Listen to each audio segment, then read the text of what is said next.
Monaco, the second smallest country in the world. A vertical marvel where the skyline reaches for the clouds. A glittering oasis for the ultra-wealthy where super yachts dominate the harbour. A tax haven where nearly a third of the residents are millionaires and fortunes are won or lost on the turn of a roulette wheel. A place designed for those who play in a different league. Today, I've come to explore this exclusive city-state and discover if there's enough to captivate someone like myself without emptying my wallet. Join me as I uncover a slice of life in Monaco, a place where luxury knows no bounds, and where just for a day, we see how the other half lives. Bonjour travellers, and welcome to another travel vlog. Today, we are in Nice train station, and we are heading to Monaco. The train from Nice to Monaco costs €4.90 and it takes just over 20 minutes. Select English on the ticket machine and follow the prompts. But remember, Monaco isn't the final stop, it's usually Ventimiglia, so check the train number on the departure screen. Exiting Monte Carlo station, I walked straight into Monaco's bustling streets and gridlock traffic. Oh my god, it is so busy here. There's traffic everywhere, but straight ahead of me, I think I have caught the first glimpse of Monte Carlo Casino. So, as we are heading towards Monte Carlo Casino, what are my first impressions? It's a bit chaotic. There's traffic everywhere. The traffic's barely moving. You're always at a standstill. There's high rises everywhere. I guess if there's not a lot of space, rather than building out, you build up. Even the ducks have found their own patch of land in Monaco. Behold, behind me, the world famous Monte Carlo Casino. This is where fortunes are made and lost. Every day of the year. You're either rich or you're nothing here.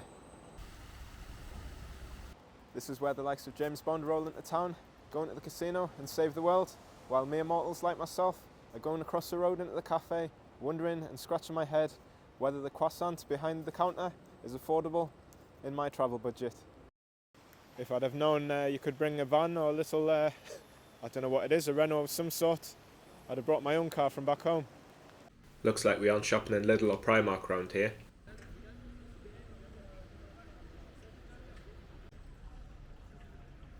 Now, I can't show you inside because cameras are banned, and I also don't want to blow my cover as well. But it's pretty opulent out here. There's builders outside, a lot of construction going on. They're putting the Christmas decorations up, a few Christmas trees going up. So yeah, it's beautiful, but this is definitely where the cream of the crop lives. So I've had a little wander around Monte Carlo for the last 10 minutes or so, and yeah, the building is absolutely magnificent. You can't get much better than that. But the tales that you hear about and what you see on TV, you're expecting to see Ferraris like around every corner, but it's not the case here.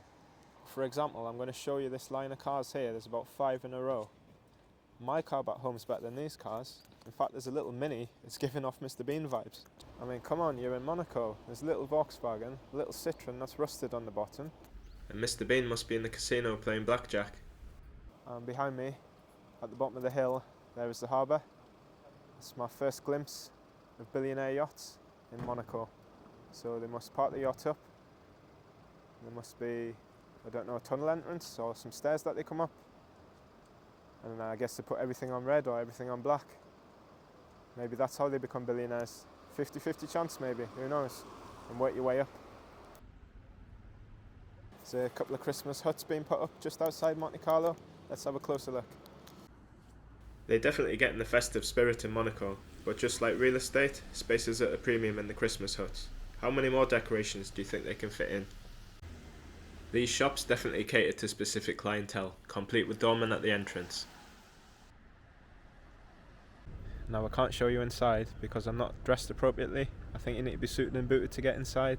And I've got white trainers on and I don't have a jacket as well. Nevertheless, I'll show you around the outside. It's quite spectacular to look at.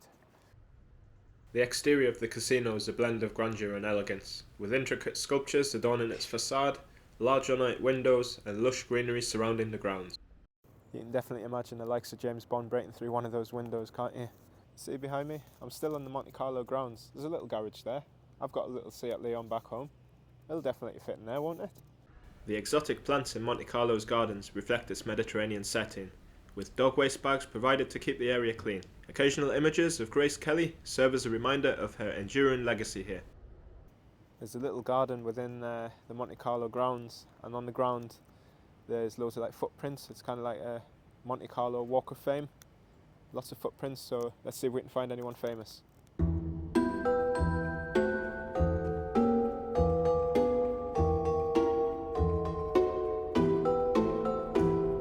So all those footprints, I recognise them all straight away. They're all famous footballers.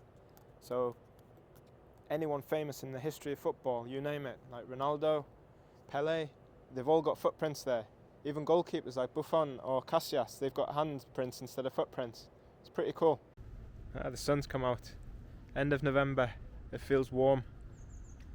It was raining first thing when I got here, but it's stopped now.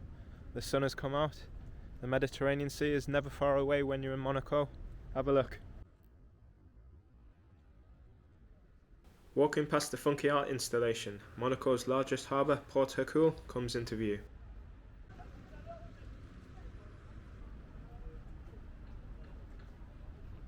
That's great, isn't it?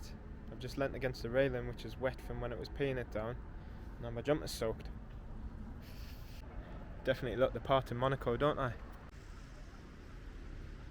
Okay, I think we've been starstruck long enough outside Monte Carlo, so it's time to move on. Next port of call, straight ahead of us, we have all the skyscrapers of Monaco. I'll show you that, and then we're walking towards them to go to the Prince's Palace, where I'm hoping to get there by midday, where we can see the changing of the guard. You can see the high rises straight ahead above the harbour. Monaco is so small and compact. On Google Maps I've had a look to see how long it takes to walk from one end to the other. Apparently it can be done in 1 hour. That is absolutely incredible. So straight ahead you can see that building that looks like a castle. I believe that is the Prince's Palace, and that is where we're heading to right now. Where do you even begin in life to afford the rent for docking a yacht here, let alone the price of the yacht itself? So we are walking down the hill. You can still see in the distance this castle, but the Prince's Palace is very high compared to where I am, so I've got a bad feeling that it's going to get steep and sweaty very soon. As I'm stood right beside the harbour, I've just seen the first reference to Formula 1 racing in Monaco. Of course, a very famous race on the calendar is the Monaco Grand Prix, and here's the first reference that I've seen towards it. Of course, the Monaco Grand Prix is such a difficult Grand Prix, where you're pretty much driving through the streets at high speeds, navigating really tight hairpin turns. I remember playing video games as a child, Grand Prix games, F1 racing, and I'd breeze through pretty much every track until it got to Monaco, and then I'd throw the controller or the steering wheel down in frustration because it's such a hard track to navigate. I've got some bad news here. You can see where I'm stood, and I'm going to show you where I need to be. It doesn't look good.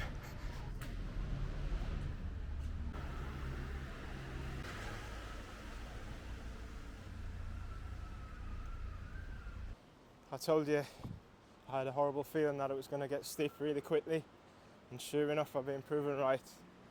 But at the bottom of the hill there's toilets, and they're free as well.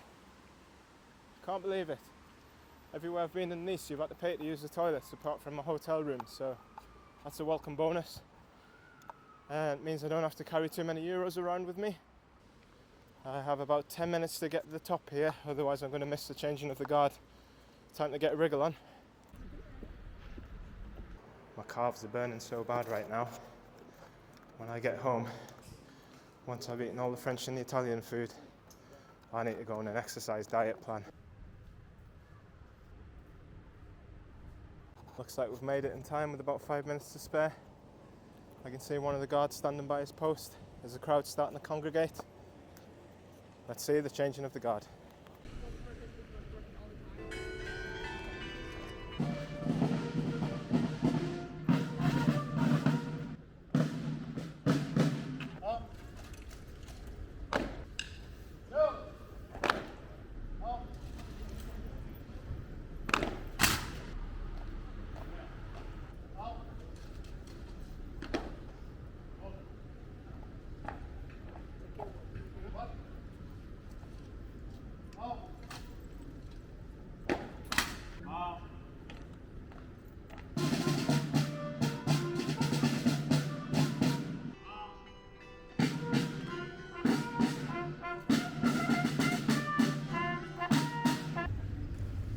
That was quite the show, wasn't it?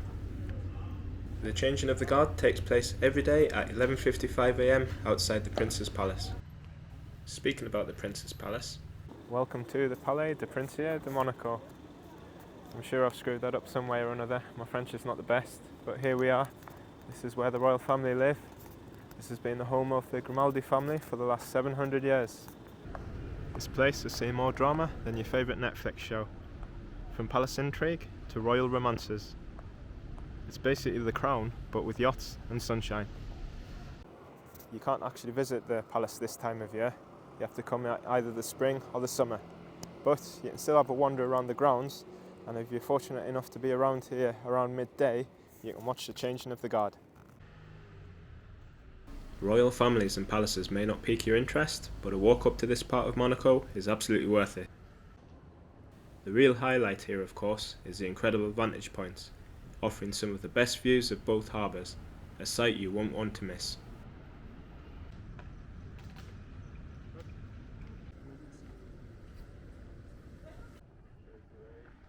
A 1-minute walk in the opposite direction takes you to an even better viewpoint, offering a breathtaking panorama of Monaco's biggest port in all its glory. This for me was the best viewpoint in Monaco.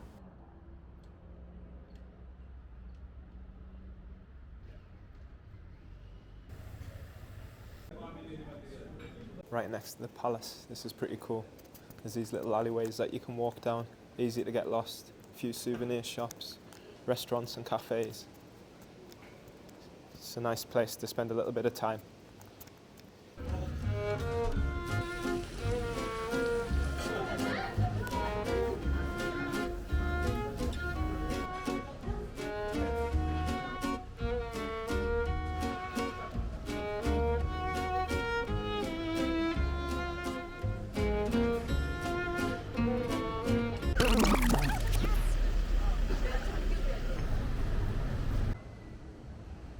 So Monaco is pretty expensive, one of the most expensive places you can go to in Europe, but remember it is a tax haven. I managed to grab myself some lunch, which consisted of sausage and cheese crepe, and then a Nutella crepe after for dessert, plus a drink. And I managed to get that for €16, which is not too bad to be honest, in the middle of Europe. I have just found out that you can get your passport stamped in Monaco, so have a guess where I've just been. Check it out. So to get your passport stamped, the place I went to is the town hall, which is within a couple of minutes walk from the Prince's Palace. So if you manage to get yourself to the Prince's Palace, why not go a couple of minutes further on by foot and get yourself a passport stamp.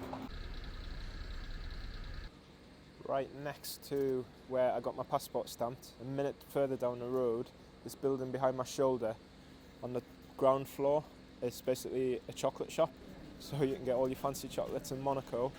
I had a little wander inside, I think it was a little bit too upmarket for me. There's a chandelier, fancy chandelier on the ceiling as soon as you enter. Chocolates are being sold for like €50, €60, even there was a little package for €250. Insane. There's an aquarium here in Monaco, but it's not like any aquarium you've seen. Apparently, I've heard that this aquarium houses over 6,000 species of fish, but it's not just the aquarium, it is the architecture of the building itself. It's like something you've never seen before. I'm gonna try and get in and I'll show you what it's all about. So I found the Oceanographic Museum. It's right next to me, but it's a little bit too close to get a full view of it. There has to be a vantage point somewhere here where you can see it. So I'm on a mission. I need to find this point where I can get a full photo of the building.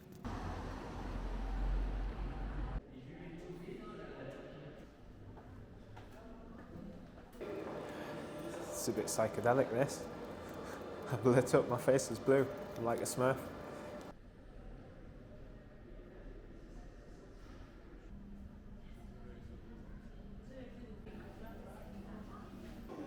That shark and stingray were giving off major do not disturb vibes.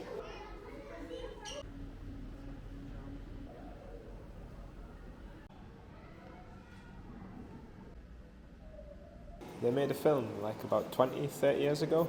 You've probably seen it, Finding Nemo. Well, to save the time, within 5 minutes of being in this aquarium, I've found Nemo already. You don't need to watch a film. And I found Dory for good measure as well. The aquarium introduced me to an incredible variety of fish, revealing a world I never knew existed. Now that is scary. But if you think that piranha's scary, wait till you see this.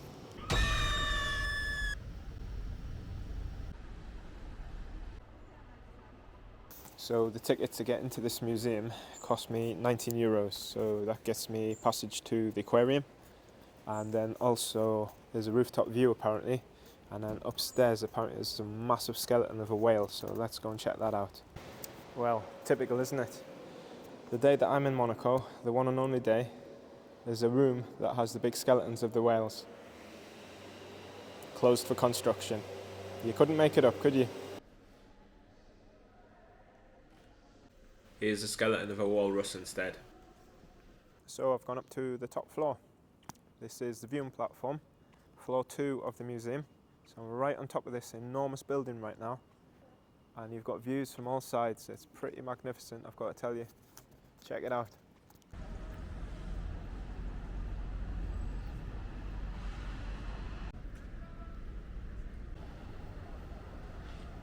In between the crane and the building, just above the trees, you can see Monte Carlo Casino.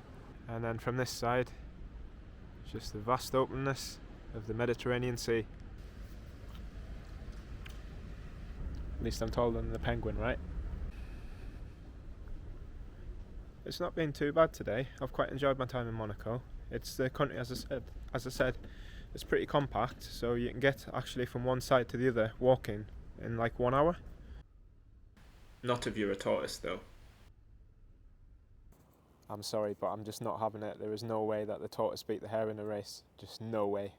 Near the museum exit, there was a lavish function room, complete with chandeliers, the perfect place for the elite to mingle in style.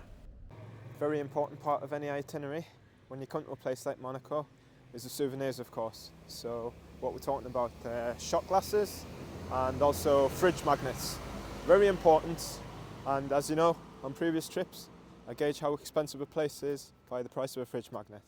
Let's see what we can find. I made my way back toward the Prince's Palace, weaving through the alleyways lined with souvenir shops. The selection was vast, but I eventually settled on 2 poker chip magnets for €3 each, and a more elaborate F1 car magnet for €5. Word of advice? Avoid buying magnets near Monte Carlo. They go for a steep €8 over there.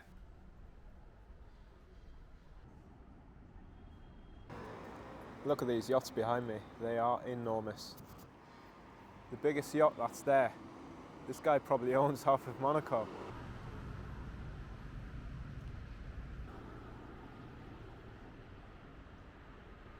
The plan now is to head towards the football stadium, and near the football stadium there's a park, and I'm hoping from this park that we'll get a fantastic view of this aquarium museum that we've just been into.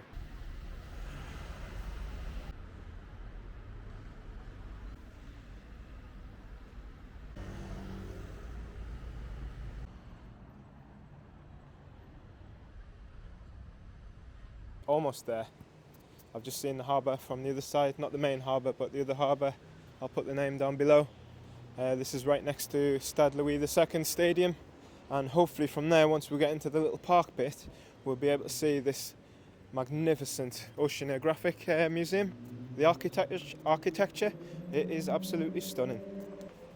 There's just one small problem with it being with me touring at the end of November.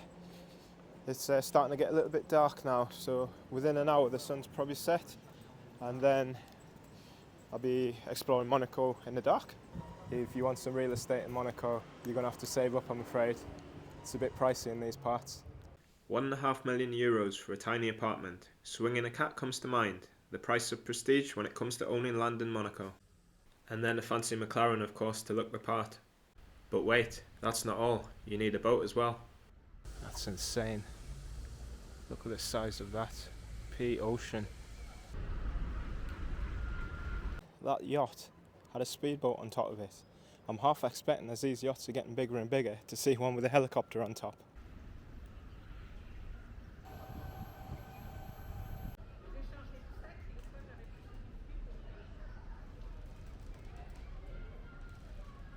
Duolingo 2, Monaco is definitely the one, isn't it?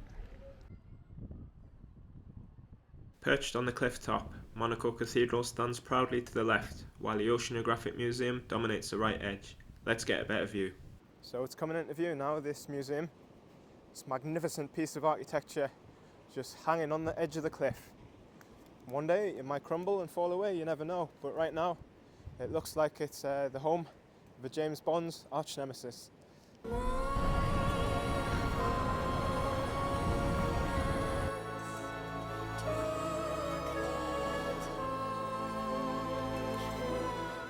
I expect that by the time I get to the old town, it's going to be pretty dark. If I was a typical resident of Monaco, I'd probably be a multi-millionaire, or maybe even a billionaire. I'd have a little boat, and I wouldn't have to walk all the way around this to get back to the old town. I would just get a boat from this harbour and go to the other harbour. But at least we get a chance to walk past these yachts again. Maybe I'll decide which one's for me. Yeah, I've definitely made my choice. Look at it behind me. It's just stunning, isn't it? Having admired the grandeur of the Oceanographic Museum and the billions of pounds worth of yachts in the harbour, it was time to make our way back into town.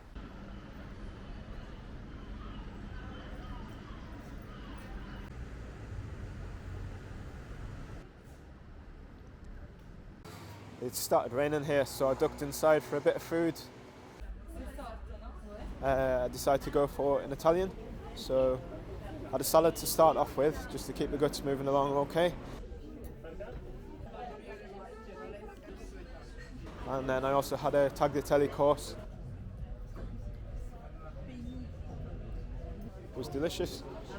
Price-wise, I didn't have to push the boat out too much, to be honest.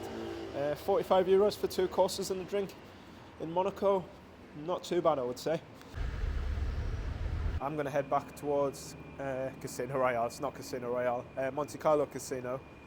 Have a wander around there, see what it's like at night, see if there's any flash cars around there on the evening, more so than this morning. So it shouldn't be too long. I think it's just about a 10-minute walk up the hill. Walking through Tunnel Levoto, I couldn't shake the Formula 1 racing vibes. I'd seen many champion racers zooming through here countless times on TV. And shortly after emerging from the tunnel, I stumbled upon an iconic part of the track. Right next to Monte Carlo, this is the famous hairpin turn, Fairmont, which takes place in the Monaco Grand Prix each year.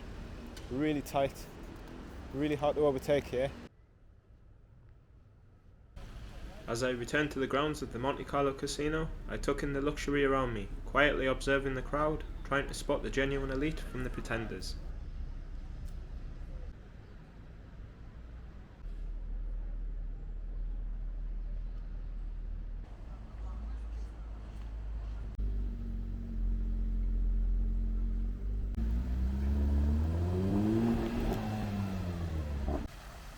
It seemed more iconic seeing Monte Carlo Casino lit up at night. It's all glam here, everything's lit up. Your fancy shops, Versace, Prada. But I know it's the end of November, but there's nobody here. Is everybody in the casino now? Is that how they make the money? They go in at night, make the money, while mere mortals like myself are just outside wandering around, admiring the surroundings.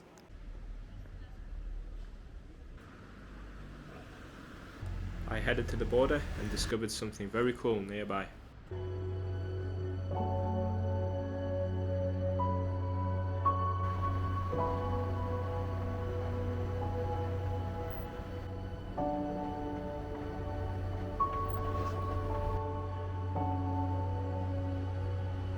It's like Stairway to Heaven, this.